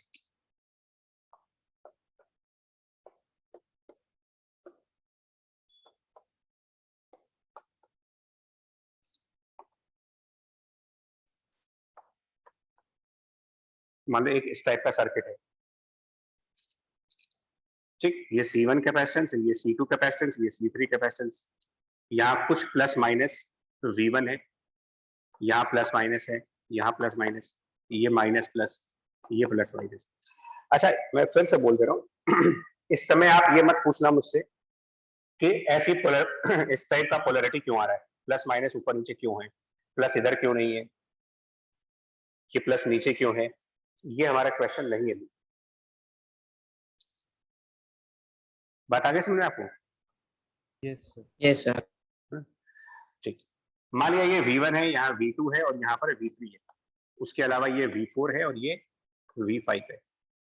चलिए अब मुझे इसमें किरचॉफ की इक्वेशन बतानी है, किरचॉफ वोल्टेज लॉ की इक्वेशन लिखनी है। कैसे लिखते हैं? जो पॉइंट आपको समझ में आए, यहाँ से मैं यहाँ अब की बार यहाँ से स्टार्ट करते हैं, और अब ABCD नहीं लिखेंगे, अब आपको हमें फॉलो करना है। यहाँ से स्टार्ट किया, मुझे मेरी कंडीशन सिर्फ इतनी है कि मुझे ट्रेवल करके इस पॉइंट पर वापस आना है। तो यहां से स्टार्ट करने के बाद सपोज मैं नीचे की तरफ गया, तो मुझे क्या पोटेंशियल डिफरेंस मिला? जब इस पॉइंट से इस पॉइंट पे जाऊंगा तो पोटेंशियल डिफरेंस कितना मिलेगा मुझे? Plus plus V2 plus V. Plus V2। यहां आने के बाद मतलब मैंने ये वाली ब्रांच से ट्रेवल की है, मैंने यहां पर ट्रेवल किया, इसके बाद मैं राइट साइड जा रहा हूं, यहां से राइट साइड। अब मैं क्या लिखूंगा? माइनस V5 minus V5 हाँ minus V5. फिर मैं ऊपर प्लस गया, zero. अब क्या लिखें यहाँ से? जीरो। 0 प्लस अब उसको लिखेंगे ही, अब धीरे धीरे प्रैक्टिस होती जा रही है, धीरे धीरे हटाते जाइए। वहां से वापस उस पॉइंट पे चले गए जहां से स्टार्ट हुआ था। सब plus V1 plus V1 V1. It is equal to zero, ये हमारी इक्वेशन कहलाती है, सर्किट सॉल्व करने की इक्वेशन सही। And this equation known as, it is based on Kirchhoff voltage law. अब इसके अंदर कई सारे क्लोज पाथ हैं, ऐसा नहीं है सिर्फ यही एक पाथ था। यहां से स्टार्ट करके साइड वाला और पाथ भी हो सकता हाँ, यहां से स्टार्ट करके और भी तो रास्ते हो सकते थे यहाँ पर आने के। है। Yes, yes Yes sir. भाई मान लो यहाँ से स्टार्ट करके हम नीचे गए, चलो यहाँ से स्टार्ट करके नीचे गए तो क्या लिखें? कौन सा पोटेंशियल डिफरेंस लिखें? प्लस V2 plus V2 लेकिन उसके बाद हम लेफ्ट चले गए, zero. Zero. जीरो। तो उसके बाद हम ऊपर चले गए इधर, plus plus V3 Plus Plus V3 V3. और उसके बाद वापस आ गए उस पॉइंट पे जहां Minus से V4. V4 minus V4 equal to zero. ये सेकंड इक्वेशन है। मतलब कि एक सर्किट में मल्टीपल क्लोज पाथ भी हो सकते हैं, Yes, तो sir. मल्टीपल इक्वेशंस बनेंगे। सर एक बार V4 की तरफ से स्टार्ट करके फिर से V1 की तरफ। हाँ, कई सारे पाथ है इसमें, एक दो और पाथ है। एक पाथ आप यहाँ से भी ले सकते थे, अब यहाँ से चलते Yes, sir. पूरा बाउंड्री वाला है। और अब बाहर एक बाहर extreme right से भी। ऐसे ऐसे बाहर बाहर। Sir minus V4 minus V1 plus V5 और प्लस तो ये V3 तो हमको चूज करना है। आप एक पार्क में गए, अब एक रेक्टेंगुलर पार्क है, मोती झील वाला पार्क है, उसमें बीच में भी एक रास्ता बना हुआ है और बाहर चारों तरफ ऐसे टहलने के लिए। तो अब तो ये आपकी मर्जी है ना कि आप यहाँ से चल करके इस पॉइंट पर कैसे आते हो। कुछ लोग ऐसे पूरा दौड़ के आते हैं, कुछ लोग यहीं से चक्कर लगा देते हैं। तो क्लोज पाथ कौन सा लेना है ये तो आप चूज करोगे, नहीं हो सकता है। Yes, sir. Yes sir. Path मतलब रास्ता, और ऐसा रास्ता जो क्लोज हो। क्लोज का मतलब कि जहां से चले थे उस पॉइंट पर Initial और लौटना है, final point बस इतना था। same. अब किसी को कंफ्यूजन है क्या यहाँ पर साइन कन्वेंशन पे? No, sir. No, sir. Close path clear है? Yes, sir. Yes, sir. Yes. Kirchhoff Yes, voltage sir. Law का किरचॉफ वोल्टेज लॉ की स्टेटमेंट क्लियर हुई? Yes, sir. Yes, sir. Thank you. अब इसकी हम कुछ बेसिक एप्लीकेशंस आपको सिखा रहे हैं, बहुत बेसिक एप्लीकेशंस। इसकी एप्लीकेशन कैसे होती है, लाइक एग्जांपल के फॉर्म में देखो। हम लोगों ने जब कैपेसिटेंस स्टार्ट किया था तो कुछ बातें कही थी, उसमें ये कहा था कि अगर हम मान लो 4 माइक्रोफैरेड कैपेसिटेंस को कनेक्ट कर दे किसी बैटरी के साथ और उस बैटरी का पोटेंशियल डिफरेंस मान लिया जाए 6 वोल्ट का है, तो कितना चार्ज इस कैपेसिटर के ऊपर जाएगा? बहुत बहुत एलिमेंट्री क्वेश्चन है। 4 microfarad capacitance is now connected to 24 6 volt. 24 microcoulomb. 24 microcoulomb. यानी प्लस माइनस इस पे चार्ज निकाल सकते हो, चार्ज इन दोनों को मल्टीप्लाई कर 24 माइक्रोकूलम आ जाएगा। Simple question. Now the same 4 microfarad capacitance is connected to a double battery. Double battery का कंसेप्ट आता है, रिमोट के अंदर दो सेल्स लगते हैं, टॉर्च के अंदर दो Yes. सेल्स लगते हैं, तो डबल बैटरी के कंसेप्ट तो है ही हमारे लाइफ में। मान लो एक हमने 6 वोल्ट की बैटरी ली और एक 9 वोल्ट की बैटरी ली और उन दोनों बैटरी को मिला करके लगा दिया, और अब पूछा जाए कि कैपेसिटर पे क्या चार्ज आएगा, इस कैपेसिटर पहले पे कितना चार्ज किरचॉफ लॉ से Sir, we पोटेंशियल डिफरेंस आप सुनिए। निकाले।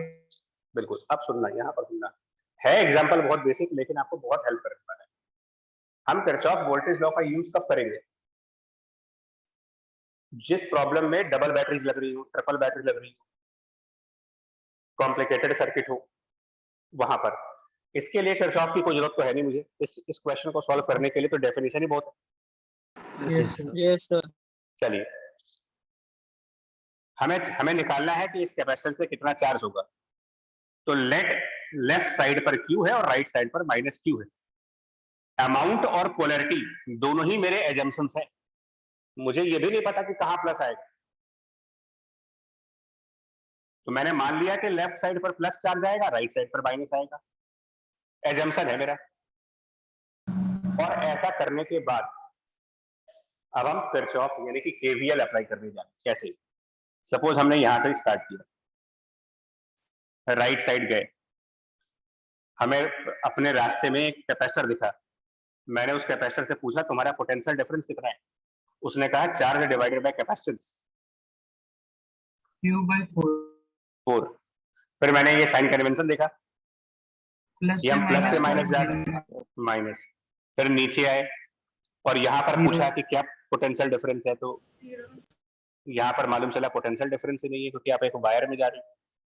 फिर इधर आए, 0. इस वाले बैटरी से पूछा पोटेंशियल डिफरेंस बताओ, प्लस उसने 9 कहा 9। साइन कन्वेंशन यहाँ देखा, प्लस प्लस, और आगे गए दूसरी बैटरी आ गई, उसका पोटेंशियल डिफरेंस +6 वोल्ट +6, और ऊपर गए वापस आ गए यहाँ तक। और कितना इनका कर दें? समेशन लो अब निकाल लीजिए Q कितना आएगा।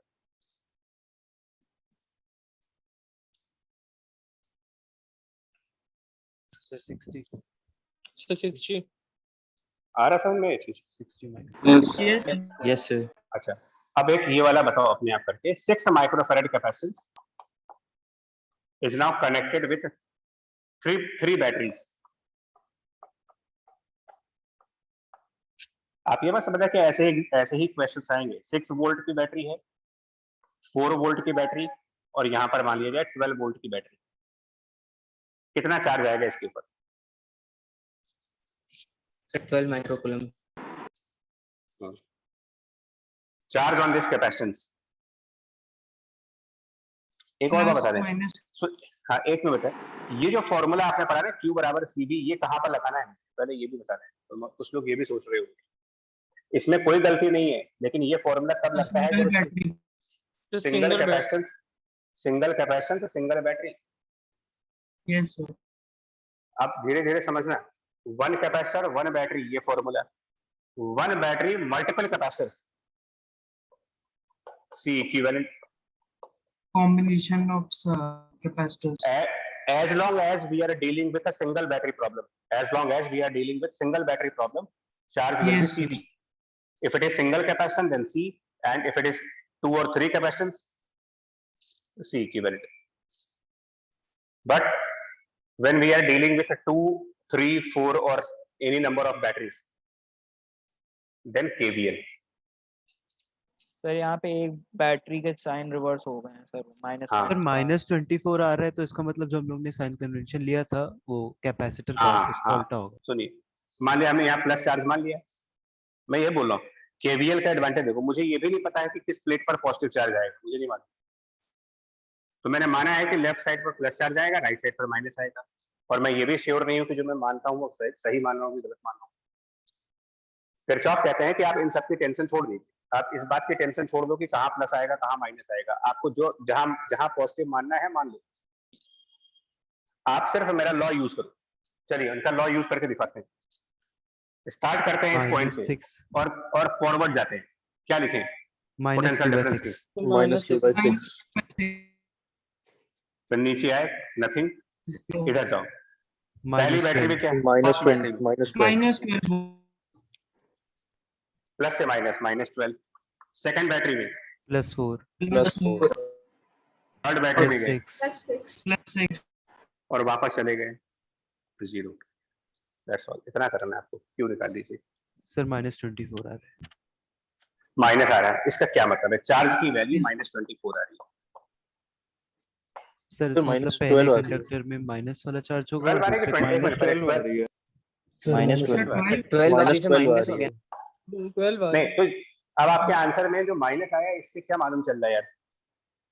सर सर जहाँ डायरेक्शन प्लस है इसका वो जो माइनस साइन हमने सर, ये जो assume किया ये था, इधर polarity- होना चाहिए।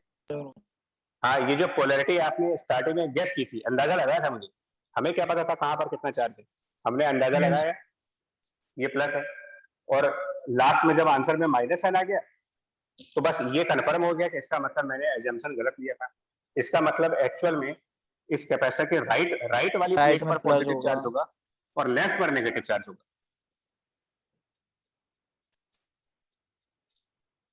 सर हाँ, सर जब आपने ये ऊपर सिंगल बैटरी वाला नहीं बताया था, सिंगल बैटरी वाला फॉर्मूला में डिफरेंस, तो मैंने सिंगल वाली बैटरी से फॉर्मूले से किया था सर, आंसर मेरा भी 12 माइक्रोकूलम आया था माइनस में।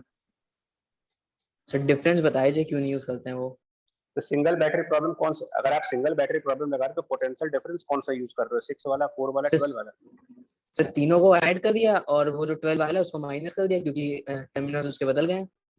वो एक अलग कंसेप्ट है यार, वो मतलब कोइंसिडेंस हो रहा है एक तरीके से, और दिखा रहे हैं ना आपको, तो अभी इसको इतनी जल्दी किसी कंक्लूजन पर मत जाए, इसलिए बोल रहा हूँ। देखो, हो सकता है आंसर सही हो, मेथड भी सही हो, बट एक सिंपल बात सोचो, अगर इस तरीके के कोई मेथड होते ना वाकई में, तो अब तक बुक्स में आ चुके होते ना। हमारे Yes, हमारे sir. हमारे सर ये साइंटिस्ट लोग स्टैंडर्ड तरीका है सर, एक आध सवाल में तो तुक्के लगी। हाँ, उसमें फिर यही गलती होती है। एक्चुअली क्या होता है, जब आप बेसिक से हट जाते हो तब आपको सब्जेक्ट भी टफ लगता है। भाई हमको कोई मेहनत नहीं करनी है, 12th क्लास में आपसे उम्मीद नहीं की जा रही कि आपको लॉ डेवलप करिए, जो लॉ बता दिया है हमको फॉलो करना है, शिद्दत के साथ करो। एक और एग्जांपल देखो, कैपेसिटेंस 1, यहाँ पर एक बैटरी लगाई, यहाँ पर एक कैपेसिटेंस लगाया, और मान लिया जाए एक बैटरी हमने यहाँ यूज करी। इस तरीके से क्वेश्चन, पोटेंशियल डिफरेंस निकालने, सॉरी चार्जेस फाइंड करनी। ये वाली बैटरी हमारी 6 वोल्ट की है, ये वाली बैटरी लेट्स से 2 वोल्ट की है, ये कैपेसिटेंस हमारा 1 माइक्रोफैरेड है या फिर 3 माइक्रो मान लेते हैं, और ये 4 माइक्रोफैरेड कैपेसिटेंस। अब मुझे इन पे चार्जेस निकालने हैं, यहाँ कितना चार्ज होगा, यहाँ कितना चार्ज होगा। क्वेश्चन है what is the charge on 3 microfarad and what is the charge on 4 microfarad capacitance. क्या नहीं करना वो ध्यान दीजिएगा। सुनिए, एक मिनट बच्चा, एक मिनट अब आप बोल देना, क्या नहीं करना वो ज्यादा जरूरी है ना। चार्ज निकालना है कैपेसिटेंस पे, पहला थॉट मन में आता है Q equal to CV।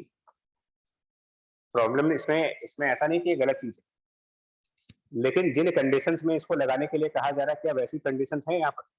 No, sir. No sir, नहीं। No batteries है. डबल बैटरी है। This method will work only when there is a single battery, only with a single battery problem. Number of capacitor कई सारे हो सकते हैं, क्योंकि उनको तो हम सीरीज और पैरेलल से सिंपलीफाई कर सकते हैं, जैसे ही तुम्हें क्वेश्चन में दिखे 2 बैटरी, समझ जाना कि अब आपका टाइम आ चुका है केवीएल का। हमें चार्ज निकालना है 3 पर, हमें चार्ज निकालना है 4 पे। Late plus Q1 minus Q1 late कर रहे हैं, late plus Q2 minus Q2, यानी कि 2 वेरिएबल्स माने गए। यानी अब ये चीज क्लियर है कि दो इक्वेशंस होंगे तभी सॉल्व होगा आंसर। Yes sir. तो हम 2 बार केवीएल लगाएंगे। पहला केवीएल जो लगा रहे हैं उस पर देखो, फर्स्ट केवीएल जो लगा रहे हैं, यहां से स्टार्ट करेंगे। पाथ ध्यान दीजिएगा, first path starting from here and going clockwise यानी फॉरवर्ड, कितना क्या क्या पोटेंशियल डिफरेंस मिलेगा यहां से यहां जाने में। और Minus Q1 by 3 minus Then- Q1 minus Q1, then downward, -2.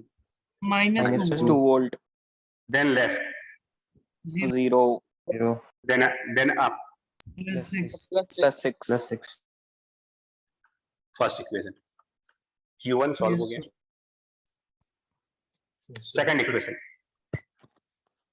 Second equation हमने कहा था हम कहीं से भी स्टार्ट कर सकते हैं, जरूरी नहीं कि यहीं से। Now this time I start from here, this time my starting point is here. Forward जाइए, क्या मिलेगा आपको? 0 नीचे आओ, minus minus Q2 by 4 upon 4 Q by 4 left आओ, 0 0 ऊपर चले जाओ जहां से स्टार्ट हुआ, plus 2 plus 2 Q2 भी आ गया। अब ये देखना है कि क्या दोनों पॉजिटिव आ रहे हैं। हाँ सर, दोनों की पोलैरिटी ठीक। yes sir इसका मतलब अब की बार हमारी किस्मत अच्छी थी कि हमने पोलैरिटी सही मानी थी, लक अच्छा था हमारा। आ रहा समझ में इस तरह से निकालने का प्रोसेस? यस yes sir बड़ा सिंपल है, बहुत सिंपल है। हम सजेस्ट ये करेंगे अननेसेसरली कोई ट्रिक्स बनाने की कोशिश ना की जाए, वो डिस्टर्ब ही करेगी।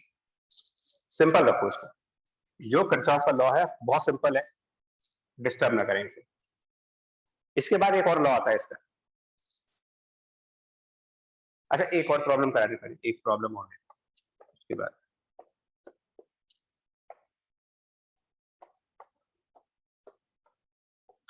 इसमें कैसे करेंगे, मान लो इस तरीके से क्वेश्चन 3 μF 6 μF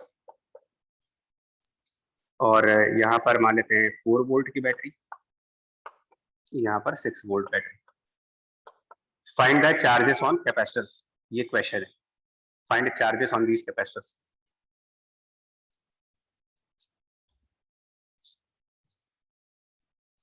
कोई घबराने वाली बात नहीं, चार्जेस से निकालने हैं। लेकिन अब जैसे जैसे क्वेश्चन का लेवल बढ़ेगा कुछ नए नए पॉइंट्स आते जाएंगे। पहली चीज, ये कैपेसिटर्स सीरीज में है कि पैरेलल में है? सीरीज। सर सीरीज में। ये कैसे मालूम चल रहा है? Sir same wire node free wire से कनेक्टेड है। नोड फ्री वायर से, इसमें कहीं कोई नोड नहीं है, इसका मतलब ये सीरीज वायर yes sir तो हमको ये मैं क्यों डिस्कस कर रहा हूँ, कुछ लोग हो सकता है कि ये कह रहे हैं कि हमने यहाँ पर प्लस Q1 और यहाँ माइनस Q1 मान लिया और यहाँ प्लस Q2 और माइनस Q2 मान लिया।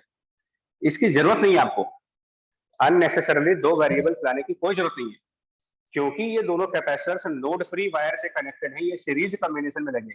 प्रॉपर्टी कहती है कि सीरीज कॉम्बिनेशन में जितने कैपेसिटर्स लगेंगे सेम चार्ज सेम चार्ज। तो हम क्यों 2 चार्ज मानेंगे जब दोनों पे पता है कि इस पे और इस पे बराबर चार्ज आना है, तो एक ही वेरिएबल हुआ मेरे पास। yes तो मान लिया ये प्लस है ये माइनस Plus. है। और एक और चीज होती है, हाँ एक और चीज होती है, सीरीज में ऑल्टरनेट साइन कन्वेंशन आते हैं चार्जेस के। अगर प्लस माइनस है तो अगले वाले पर मतलब माइनस के साथ हमेशा प्लस कनेक्ट होता है। Yes yes sir. तो क्या Q1 Q2 रखें या दोनों तक Q रख दें? plus Q minus ये क्यों कर रहे हैं? सर तो क्योंकि series सीरीज में- में तो charge सीरीज same में है। चार्जेस सेम होते हैं सर कैपेसिटर। उसके बाद लगाइए, चलिए यहाँ से बताओ क्या होगा। अब धीरे धीरे समय, यहाँ से आगे बढ़ो, क्या लिखोगे? minus -4 -Q/2 और आगे इसके आगे बढ़ो, minus Q -Q/3 by 3 Q by 3 minus Q by 6 minus Q by zero sir 6 इधर गए तो माइनस क्यू बाई सिक्स और इधर गए तो माइनस माइनस और ऊपर चलेगा जीरो। जीरो इसमें क्यू नेगेटिव आ जाएगा, यस यस सर मतलब कि ये पोलैरिटी गलत हो गई, यहाँ माइनस होगा यहाँ प्लस हो जाएगा, यहाँ प्लस हो जाएगा यहाँ माइनस हो जाएगा, उससे कोई फर्क नहीं पड़ता हमें। मतलब हमें कोई टेंशन नहीं लेनी है, हमें कुछ नहीं करना, हमें अपने हिसाब से आंख बंद किया प्लस माइनस, आखिरी में अपने आप समझ में आ जाएगा कहाँ सही था कहाँ गलत।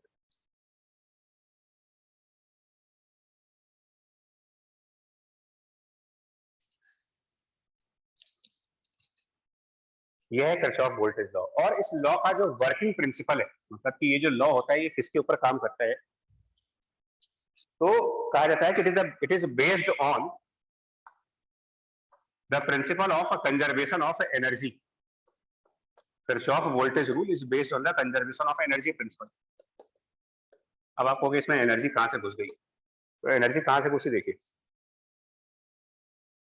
पोटेंशियल डिफरेंस की जो डेफिनेशन थी, definition of potential difference was the work done per unit charge, Yes. and work is the form of energy. Electrostatic is a conservative force. Yes conservative force में जब पाथ क्लोज हो जाता है, मतलब जहां से चले थे वहीं अगर वापस आ गए,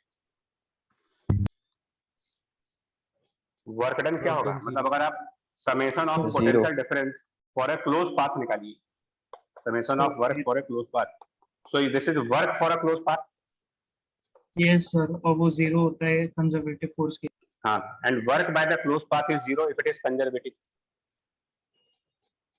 and electrostatic is conservative, so that's why this numerator portion is zero and therefore answer is zero. So because the work done is zero, work done is zero का मतलब क्या हुआ, ना तो कोई एनर्जी ऐड की गई है ना तो कोई एनर्जी सब्ट्रैक्ट की गई है, बिकॉज वर्क करने का मतलब होता है या तो आपको एनर्जी मिलेगी या तो एनर्जी जाएगी। जीरो वर्क मतलब ना तो एनर्जी का कोई गेन हो रहा ना एनर्जी का कोई लॉस हो रहा, दैट मीन्स की जो एनर्जी है वो कंजर्व आ रही है, और इसी वजह से हमारा ये पूरा रिजल्ट बन रहा है। यानी कि किरचॉफ वोल्टेज लॉ कोई इंडिपेंडेंट लॉ हुआ या पहले से एग्जिस्ट करने वाले लॉ का एक मॉडिफाइड फॉर्म है। मॉडिफाइड फॉर्म, मॉडिफाइड फॉर्म, मतलब ये लॉ पहले से ही एग्जिस्ट कर रहा था, it is simply conservation of energy. उसी लॉ को एक डिफरेंट लैंग्वेज दे दिया, उसका एक डिफरेंट फ्लेवर कर दिया और उसका नाम बदल के कह दिया कि ये किरचॉफ वोल्टेज लॉ। कोई इंडिपेंडेंट लॉ नहीं है।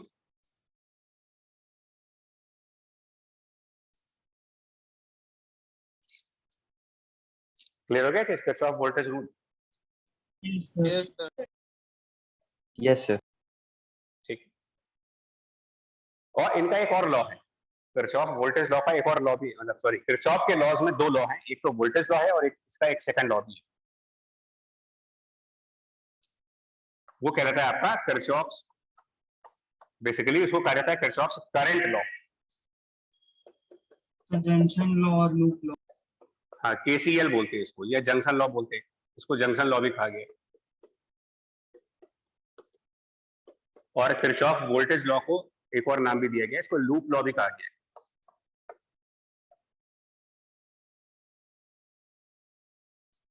Kirchhoff's current law, KCL, KVL, KCL, voltage current, एक लॉ वोल्टेज का है एक लॉ करंट का है। क्या कहता है ये, अगर आपके पास यहां पर कोई वायर 1 है, उसके बाद एक वायर 2 है और एक वायर 3 है, मान लीजिए कई सारी वायर्स है। इस पॉइंट को हम लोगों ने पहले कुछ बोल चुके हैं कि जहां पर कई सारे वायर्स मिलते हैं, नोड नोड। ये बड़ा सिंपल सा लॉ है, ये इससे काफी सिंपल है। ये कहता है कि अगर वायर 1 में कोई करंट है उस नोड की तरफ जा रही है, कोई करंट आ रही है, मान लो करंट इज I1 और कुछ करंट बाहर जा रही है I2 और इधर से करंट बाहर जा रहा है I3। बड़ा सिंपल लॉ है। इनका समेशन जीरो होगा। हाँ, मतलब एक नोड पर current towards node is equal to current away from the node, मतलब जितना करंट एक नोड पर जाएगा उतना ही करंट उस नोड से बाहर निकलेगा भी।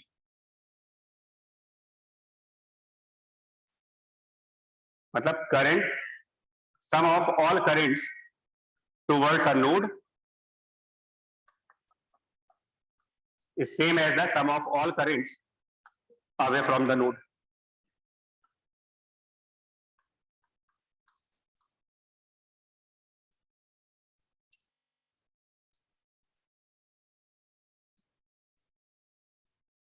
Yes sir. यानी कि I1 इस डायग्राम के हिसाब से I1 करंट जो कि नोड की तरफ है, it should be equal to I2 plus I3। बहुत बेसिक सा लॉ है।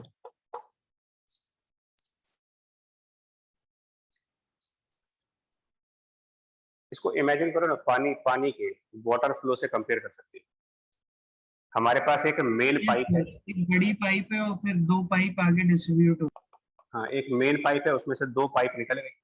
जो आपके घर में प्लम्बरिंग है वो क्या है, सबकी मेन सप्लाई एक है। उस मेन सप्लाई के बाद न जाने कितने कनेक्शंस उसमें अटैच्ड है। अगर मेन पाइप में 20 लीटर पानी आया, मान लीजिए 20 लीटर आता है पर मिनट, तो आगे की पाइप्स को मिला करके कितना वाटर चला जाएगा? अगर एक मेन पाइप लीटर ही जाएगा। नहीं, 10 तो तब होगा जब दोनों पाइप सेम सर साइज की दोनों होंगी, पाइप वो होंगे, इक्वल होंगे। डायमीटर सेम होगा। लेकिन अगर टोटल तो सर अगर 20 है। हाँ मतलब टोटल 20 जाएगा। मतलब अगर एक, हाँ एक पतली पाइप है, एक मोटी पाइप है, तो मोटी पाइप में ज्यादा पानी जाएगा, पतले पाइप में कम जाएगा। सर ये भी कंजर्वेशन ऑफ एनर्जी पे बेस्ड होगा? नहीं पहले हाँ नहीं, ये पॉइंट समझ आया। पानी वाला एग्जांपल, हाँ सर। Yes sir yes. मानिए सिंपल सा ये रूल सही है। है, तो आ गया सर। और इसमें करंट का मतलब क्या होता है? चार्ज। तो जितना चार्ज एक वायर से आएगा उतना ही चार्ज आगे की वायर में जाना चाहिए, यानी कंजर्वेशन ऑफ चार्ज है यहाँ पर, based on conservation of charge.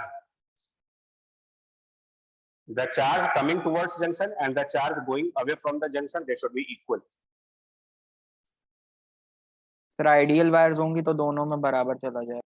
Ideal wire नहीं, सेम रेजिस्टेंस की वायर होगी अगर तो ये ओम्स लॉ का पार्ट बन जाएगा फिर। Okay sir. करंट डिस्ट्रीब्यूशन जो होता है वो वायर के रेजिस्टेंस पे डिपेंड करता है ना, जो ये सब मतलब मटेरियल सेम हो दोनों वायर्स का। हाँ मटेरियल, एरिया, लेंथ वगैरह सब कुछ सेम। Radius of wire. बिल्कुल, ये सिंपल लॉ है। वोल्टेज लॉ के कंपेयर में ये काफी सिंपल लॉ है। ठीक है, इसकी भी एप्लीकेशन बताएंगे आपको, लेकिन अब आज नहीं, आज का टाइम हो चुका है, कल बताएंगे अगली क्लास में इसकी एप्लीकेशन। और नेक्स्ट क्लास में ही असाइनमेंट भी डिस्कस होगी जो अभी एक सबमिट की थी हमने, और उसी क्लास में जो डाउट सेशन है वो भी, मतलब सारा डाउट नहीं लेंगे बट 30 मिनट्स के आसपास का टाइम जो है वो इसमें डिनोट इसमें दे देंगे, असाइनमेंट डिस्कशन में और डाउट में। बाकी की क्लास में इसको आगे पढ़ाया जाएगा। सर सर वो लास्ट लेक्चर होगा? सर ये नहीं